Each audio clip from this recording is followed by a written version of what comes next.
ಜರ್ಮನಿಯಲ್ಲಿ ಮನೆ ಬಾಡಿಗೆ ಬೇಕಂತಂದ್ರೆ ನಾವು 6 ತಿಂಗಳು ಮುಂಚೆನೆ ಹುಡುಕಕ್ ಸ್ಟಾರ್ಟ್ ಮಾಡ್ಬೇಕು. ಯಾಕಂದ್ರೆ ನಮ್ಗ್ ಬೇಕಾದಾಗ ಮನೆ ಇಲ್ಲಿ ಸಿಗೋದಿಲ್ಲ. ನಮ್ ಇಂಡಿಯಾದಲ್ಲಾದ್ರೆ ಇವತ್ ನೋಡ್ಕೊಂಡು ನಾಳೆ ಬಾಡಿಗೆ ಮನೆಗೆ ಹೋಗ್ಬೋದು. ಬಟ್ ಇಲ್ಲಿ ಆತರ ಅಲ್ಲ. ಕೆಲವೊಂದಿಷ್ಟು ಮನೆಗಳು ಬರೀ 3 ಮಂತ್ಸ್ ಆಗಿರ್ಬೋದು, 6 ಮಂತ್ ರೆಂಟ್ ಕೊಡ್ತಾರೆ. 1 ಇಯರ್ 2 ಇಯರ್ ಈ ತರ ಇರುತ್ತೆ. ಅದಕ್ಕೋಸ್ಕರ 6 ತಿಂಗಳು ಮುಂಚೆಯಿಂದಾನೆ ಹುಡುಕಕ್ ಸ್ಟಾರ್ಟ್ ಮಾಡ್ಬೇಕು. ಅದು ಯಾವ ತರ ಹುಡುಕ್ಬೇಕಂತಂದ್ರೆ ಜರ್ಮನಿಯಲ್ಲಿ ಯಾರು ಬಂದು ಹೇಳಲ್ಲ ಈ ತರ ಬಾಡಿಗೆ ಇದೆ ಹಂಗ ಹಿಂಗಂತ. ಅದಕ್ಕಂತ ಕೆಲವೊಂದಿಷ್ಟು ಆಪ್ಸ್ ಇರ್ತವೆ, ಕೆಲವೊಂದಿಷ್ಟು ವೆಬ್ಸೈಟ್ ಇರ್ತವೆ.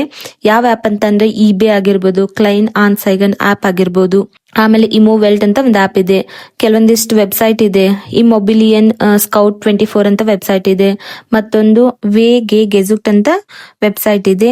ಸೊ ಎಕ್ಸಾಂಪಲ್ ಇವಾಗ ನಾನು ಕ್ಲೈನ್ ಆನ್ ಸೈಗನ್ ಆಪ್ ಅಲ್ಲಿ ತೋರಿಸ್ತೀನಿ ಯಾವ ತರ ಅಂತ ಹೇಳಿ. ನೀವು ಆಪ್ ಡೌನ್ಲೋಡ್ ಮಾಡ್ಕೊಂಡು ನಿಮಗೆ ಯಾವ ಲೊಕೇಶನ್ ಬೇಕಾಗಿದೆ ಆ ಲೊಕೇಶನ್ ಅಡ್ರೆಸ್ ಅಲ್ಲಿ ಹಾಕಿ ಸರ್ಚ್ ಮಾಡಿದ್ರೆ ಮೀಟೆ ಓನೋಗ್ ಅಂತ ಸರ್ಚ್ ಮಾಡಿದ್ರೆ ಅಲ್ಲಿ ಬಾಡಿಗೆ ಮನೆ ಬರುತ್ತೆ.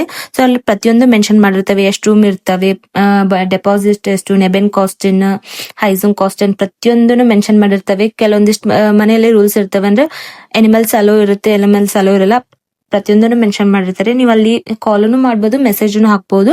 ಸೊ ರಿಪ್ಲೈ ಮಾಡೇ ಮಾಡ್ತಾರೆ. ಜರ್ಮನಿಯಲ್ಲಿ ಈ ತರ ಮನೆ ಹುಡುಕ್ತಾರೆ.